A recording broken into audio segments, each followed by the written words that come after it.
No, no, ah!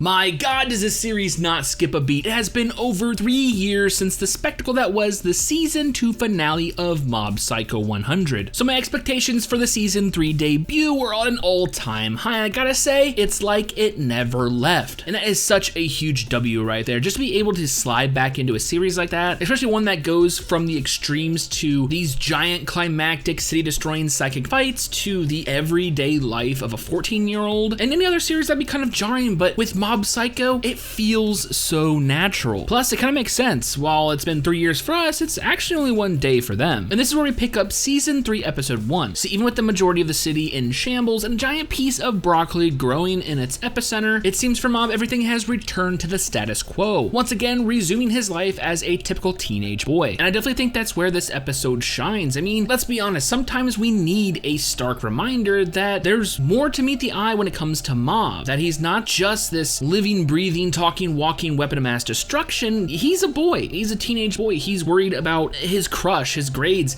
his future. It makes Mob, although seemingly the most powerful character in this series, let alone 99% of other series, feel so relatable. I mean, at his age, did you ever contemplate your future? What you were gonna do when you grew up? I mean, at the moment, we were taught that it was this giant decision we had to make. It makes for a pretty intense situation. Now imagine you've been living a majority of your life suppressing not only your abilities, but also your emotions. Let's be real, Mob's growth has been stunted, but this is what makes Mob an amazing character. Throughout the entirety of the series, we've seen him slowly come out of his shell, acknowledging his shortcomings while at the same time aspiring to be better. Makes this with his forgiving nature, his trust towards his friends, and his compassion he shows during battle. Mob is seriously one of the most lovable protagonists. So that is why I'm so interested in this question. I mean, what exactly does he want to do? I mean, he made it abundantly clear that he doesn't want to rely solely on his powers. And I definitely believe that's the main hurdle he's gonna have to overcome. That no matter how normal of a life you want to live, sorry kiddo, hate to break it to you, you are not normal. That your powers and in turn your emotions are a large part of who you are. Until you can accept that, there's gonna be an imbalance in your life. And I think Mob recognized that reality, especially given how relatable he found the last client. And I have to commend Mob here. He admits that he is so terrified of making a mistake that he is unable to choose any path at all. And this is where Mob's support structure is already coming in clutch. His friends, his family, and even Reagan is realizing that this is a subject that's weighing heavy on Mob's mind, each one offering their own words of wisdom. But I think the best interaction Mob had was his final conversation with Reagan and the fact that his mentor accepted his future resignation. And I think this is huge. This is his actual first concrete decision he's made, acknowledging he won't always be employed at the Spirit and Such consultant office. A simple choice for some, but let's not forget we just spent the entirety of the episode showcasing that decision making is definitely not Mob's forte. So when he finally makes one of his own, it's great that his mentor, his boss, the person he looks up to the most, is accepting of it. So what else does this episode have besides amazing character development? Comedy? You betcha. Badass intro? Hell yeah. And what about a foreboding dimple scene involving the divine broccoli tree, once and for all cementing him as a big baddie and proving that leopards can change its spot? I guess only time will tell. Anyways, I absolutely love that this series is back and still so fucking good. So with all that being said and more Mob Psycho 100 next week, I honestly cannot wait for future episodes.